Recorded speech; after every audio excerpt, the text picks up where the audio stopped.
సామెతల గ్రంథము 16వ అధ్యాయము 3వ వచనము. నీ పనుల భారము యెహోవా మీద నుంచుము, అప్పుడు నీ ఉద్దేశములన్నీ సఫలమగును.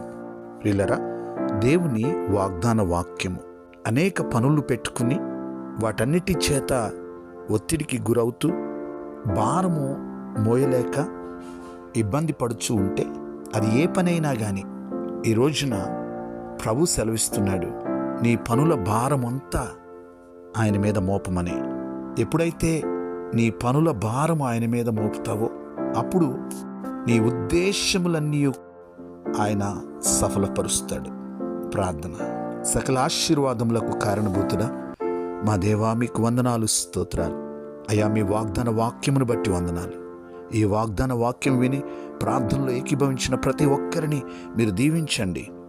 అవును ప్రభువా, అనేక పర్యాయములు ప్రభువా మేము మా ఉద్దేశంలో సఫలపరచబడక అనేక పనుల చేత ఒత్తిడికి గురవుతూ భారము మోయలేక ఇబ్బంది పడుతూ సతమతమవుతూ ఉన్నాము.